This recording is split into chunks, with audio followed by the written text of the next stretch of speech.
Travelling vocalist en route to Cave Castle Hotel in an area called Stone Cave, not too far from the Humber Bridge in Hull. It's a wedding I'm going to be attending today. I'm not too sure when I get there what I'm going to do in regards to accommodation. I am taking the motorhome, however, I've not booked into a campsite, which means I'm going to be camping either on the car park or in a field next door. Oh no. Someone at the door. You got permission? Hello? Hello? Stick along for the vlog because I'm also going to be interviewing performer Claire Pritchard, and we're going to be asking her some questions in regards to how did she get into the entertainment business and some possible, and I say some possible, opportunities on the horizon for her to do some TV work. When was it? So my first audition I ever had was at Merseyside Television with Dorothy.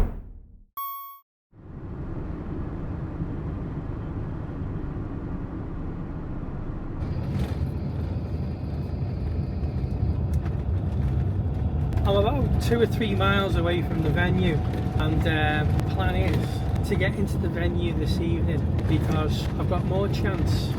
It's just after 11 o'clock now, so I've got more chance of finding a car park space and parking the motorhome up and settling them down for the evening, then leaving it till tomorrow. And I'm going to try and sneak into the car park while it's dark.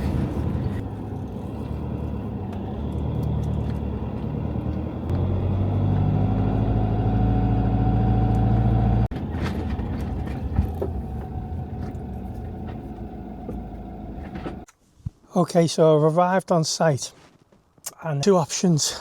I've got 2 car parks. I'm going to have a check out of both car parks and see which is the best for me to park up. Yeah, so let's have a little look outside and see what we've got. But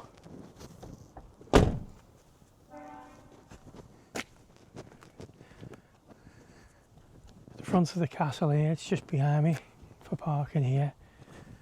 However, it is a little bit open here, so I'm going to have a little check out of the other car park and see if there's a better option I can park up tonight, because like I said, I've got to try and fit this thing into a normal car park space and get away with it without anyone questioning me. So I suppose I've got to go under the radar a little bit.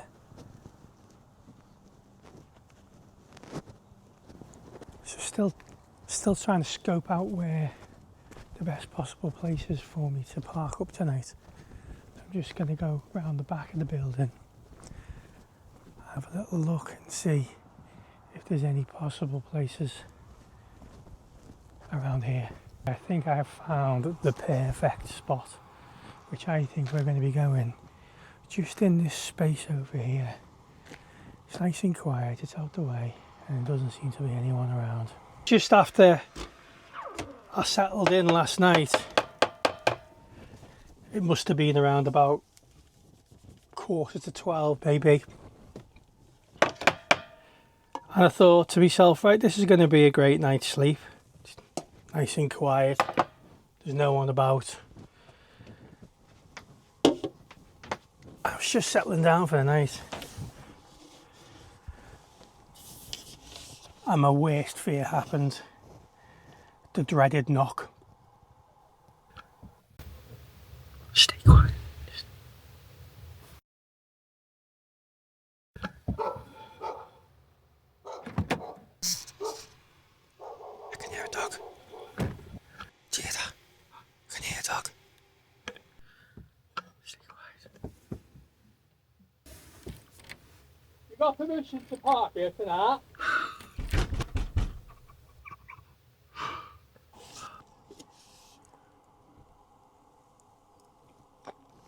So last night, after getting the dreaded knock, I couldn't quite sleep, to be honest with you.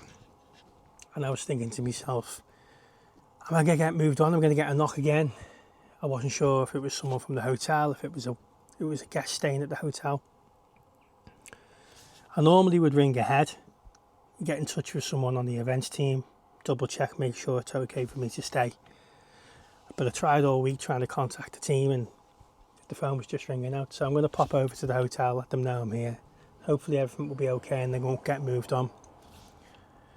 So we're going to have a quick coffee and then we're going to head over to the hotel and I'm going to show you this amazing wedding venue.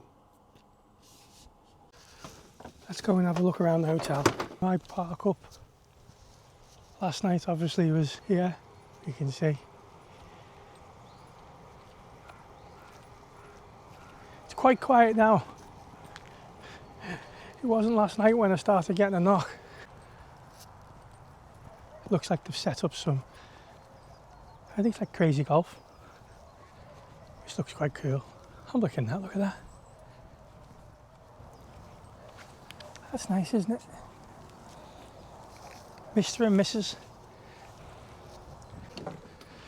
So it's also got a golf club as well. You can see them getting ready for the game of golf. We'll have a little look at that. Looks like it's got quite a good range.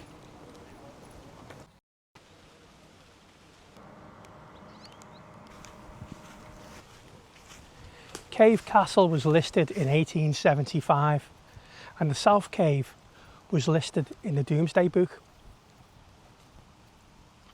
The weather forecast doesn't look that good at all. I checked again on the Met Quarter, so I found a little wishing well. I'm going to throw 50p in for a little bit of luck for the bride and groom. I'm going to wish for the rain to go off.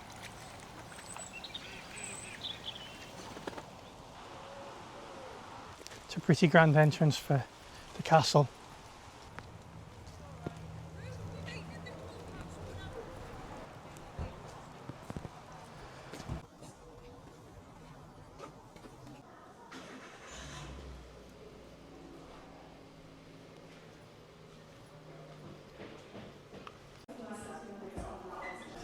Just have a little wander around the hotel just to check things out.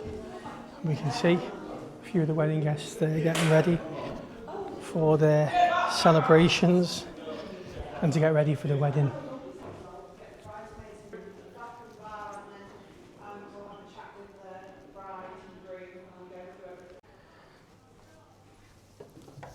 So this is the Sandingham suite and this is where the wedding breakfast will be taking place today.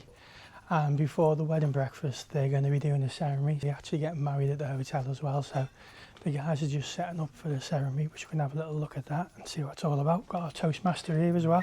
Hello, Toastmaster. How are we? Are we good? We can have a quick look at this room. Are you a guest or? I'm an entertainer. I'll have a chat with you in a minute. Okay. So this is our room set up for the wedding ceremony, which will be taking place. What time's the wedding ceremony taking place at? What time? 11:30 the wedding will be taking place, so we'll pop back a little bit later on.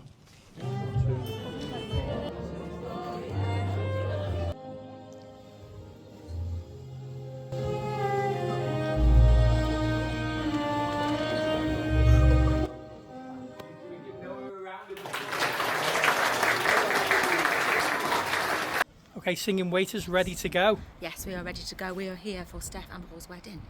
Look at this venue. It's going to be a good one. Been waiting long? Yeah, a while. It's going to be a good wedding today. Yeah, got a feeling, you know. What do you do for your job? A bit quiet, aren't you?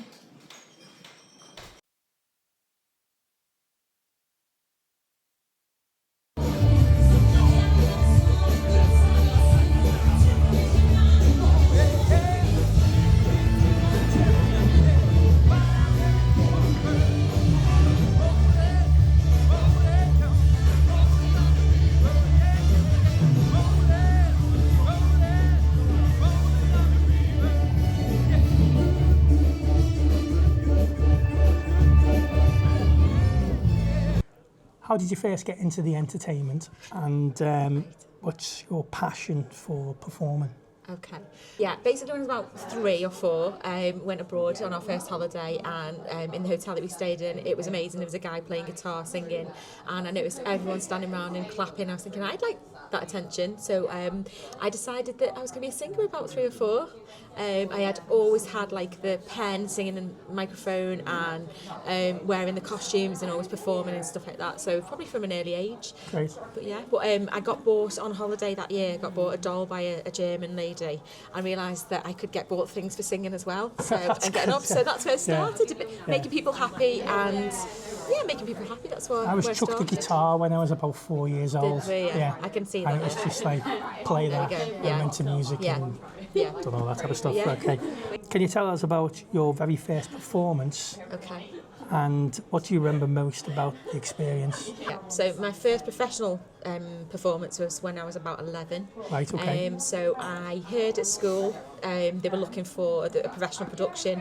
They were looking for children for a show.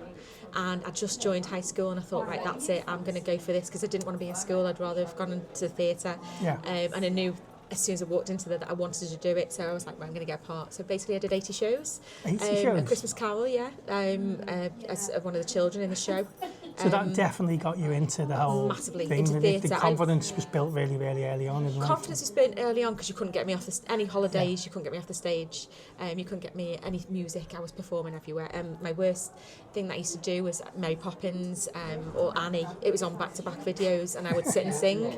And that's what I've always done. And yeah, you couldn't just get me off. You couldn't get me off the stage. I just stood there if I had to get on the stage to sing. So over your career, have you seen the entertainment industry evolve? Have you seen it evolve? And especially regarding TV opportunities. So yeah, massively. I'd left college at 18 in Manchester, went to drama school, musical theatre. I did a showcase where I got picked up by an agent, and on my first audition I got a job in television, and Amazing. I thought, the first job, and I thought that's how it worked, and I thought, that's it, I'm going to walk into every audition and I'm going to get the work I did. So I had a really good run to begin with, and then as I went on I realised I think that more work I wanted then. So you got into TV really, really early then? So what was the TV that you'd done? What programme was it? So my first audition I ever had was at Merseyside Television with Dorothy Andrews, casting director, and I went in. I didn't have a clue what I was doing, just went in, being myself, got to read a script, thought, I don't know what's going to happen here, I'm just going to stick to singing, and literally I got a phone call the next day saying we've got a part for you in Brookside. Yeah, Brookside. So it was actually a part I did 18 months. So if you're a Scouser, yes, you'll remember Brookside. So how many years ago that was? That was 25 years ago. Yeah. It was a really popular programme on Channel 4. They bring it back, to be honest. Yeah, they do. They need to bring it back. Bring back all those old characters. Yeah. Jimmy Corkle again. Yeah, classic Liverpudlian television. So that really was a good grounding for you, wasn't it? Doing that, giving you confidence again. Yeah. Came from the early life, but then doing the TV Yeah. then sort of give you that stance. Yeah. And this is what I want to do. Yeah, I've done loads of other television after that, and I did theatre as well. But I continued then just sticking with singing. But I tell you what, the difference now going back into acting, it's really exciting, but it's all done by. There's not a lot of face-to-face auditioning now. Everything is done. You were mentioning this to me. So you're currently at the moment, aren't you?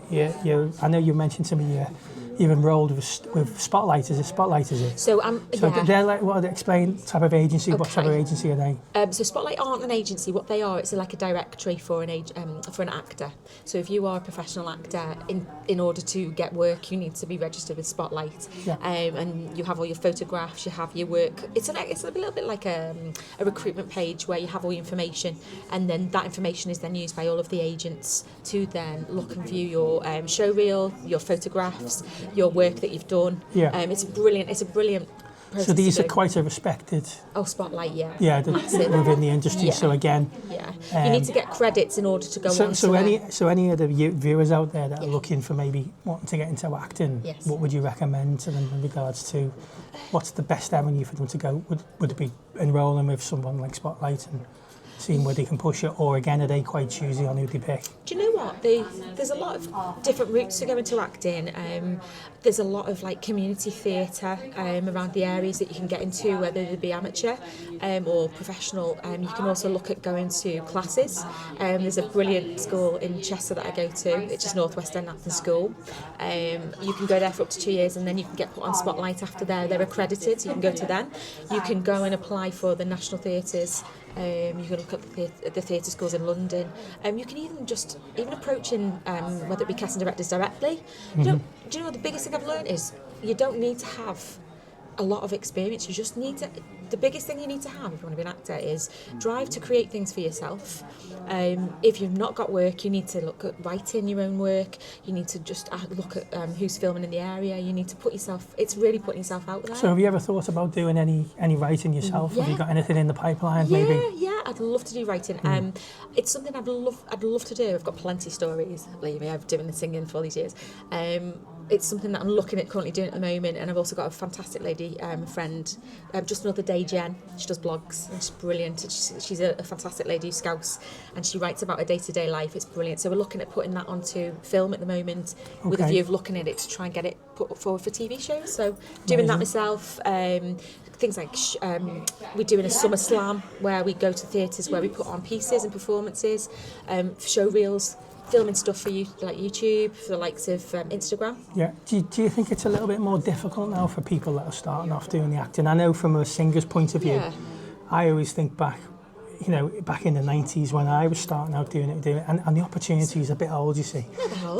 Back in the 90s, in the early 90s, there was so many opportunities for a singer because they had the working men's clubs and they had the social clubs, so you were able to do that scene and it's gone that now. So for a lot of the young ones now trying to get into singing, I know it's quite difficult. It seems to be coming back around again. It becoming more popular, I think, definitely. But in regards to the acting side, you mentioned them before.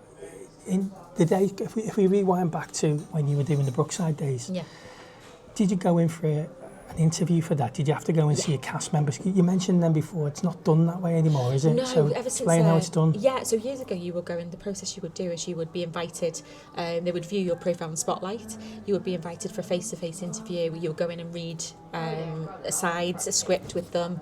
You'd be filmed, and then you'd be told if you've got the part. Since COVID, obviously with people not being able to see face-to-face, it changed, and a lot of things were being filmed, self-tapes, where you could be in your lounge at home. You could be anywhere, and you could film it, and then it's sent to view to the casting director. Pros and cons of it. It's brilliant now as an actor because of costs and stuff like that. Years ago, if you had an audition in London, like I could work all week singing and then be paying for trains to London for a half an hour interview. So it's great financially for actors that they're a lot more flexible.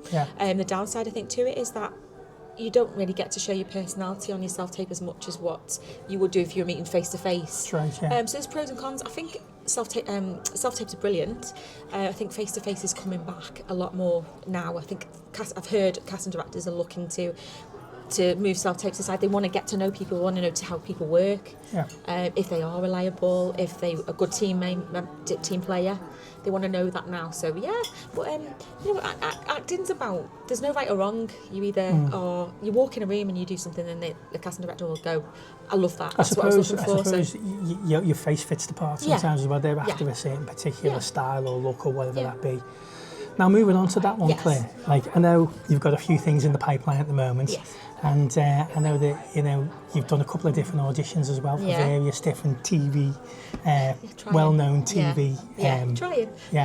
But so where do you think that's going to lie in the future in regards to marrying that in with your current sort of routine and career? Because I know you're busy with the singing waiters. I know Claire also does a lot of work with the bands as well. You've got in various different bands and entertaining.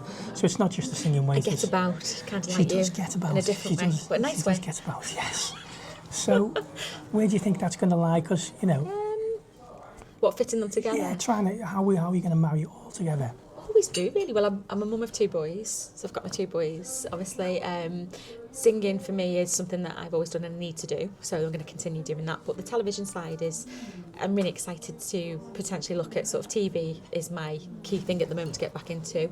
So it's just making. I think I can fit. Well, you can fit anything in that you want to. If you want to do something, you'll make it work, won't you? At the end of the day, so But well, we all have busy lives, don't we? Of course we just make it work. Well, it's great speaking to you, Claire. And we're going to get back in the room now, and we're going to entertain our guests. We've done the singing waiters during today, and it went really well, didn't it? It went really, really well. And we're going to pop ourselves back into the main room, and we've got a couple of acoustic style sets that we're going to do. So we'll see you back in the main room now. Thank you. Everybody's asking why I'm smiling out from ear to ear, but I know it's perfect after fighting through my tears. 'Cause finally you put me first. Baby, it's you. You're the one I love.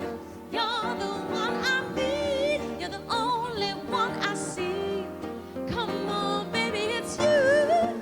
You're the one that gives your all. You're the one that always calls. Finally, you make everything stop. Finally, you put my love on top. Come on, baby, you put my love on top, top, top, top, top. You put my love on top. Come on, baby. Bring it back, sing it back. Bring it back, sing it back to me. So our time in Cave Castle Hotel now is done. It's time for us to hit the road. I'd like to thank all the many subscribers over the last couple of weeks that have supported the channel. If you're not subscribing, then please do so. But once again, thank you very much.